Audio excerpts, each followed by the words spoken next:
पंतप्रधान मोदी संध्याकाळी 5 वाजता देशाला करणार संबोधित। उद्यापासून जीएसटी दर लागू होणार। या पार्श्वभूमीवर मोदी बोलण्याची शक्यता।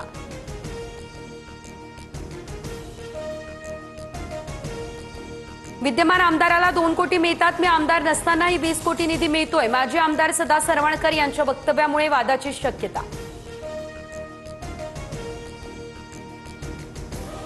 20 कोटींचा निधी कोणत्या आधारावर मिळाला? ठाकरेंच्या शिवसेनेचे आमदार महेश सावंत यांचा सरवणकरांना हा सवाल।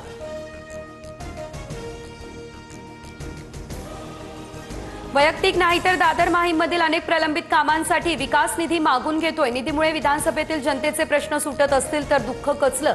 समाधान सरवणकर यांचं सदा सरवणकर यांच्यावरील आरोपांना हे प्रत्युत्तर।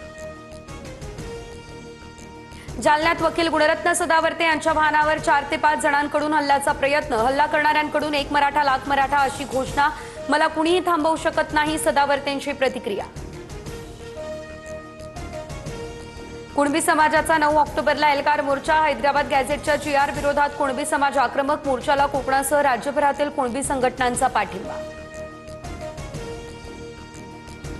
निवडणुकीत मी जे उमेदवार देईल त्यांना निवडून आणा। पिंपरी चिंचवडबाबत कसा जास्त निधी मिळेल याचा प्रयत्न करेल। अजित पवार यांचं पिंपरी चिंचवडकरांना हे आवाहन। मी ब्राह्मण जातीचा, आम्हाला आरक्षण नाही, हे परमेश्वराचा आमच्यावरील सर्वात मोठा उपकार। एखादा माणूस जातीमुळे नाही तर कर्तृत्वाने मोठा होतो। नितीन गडकरी यांचं वक्तव्य।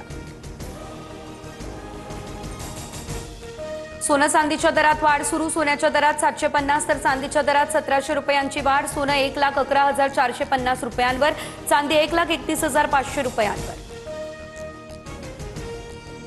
आशिया चषकात आता सुपर 4चे सामने। दुबईमध्ये आज पुन्हा भारत आणि पाकिस्तान हाय व्होल्टेज सामना।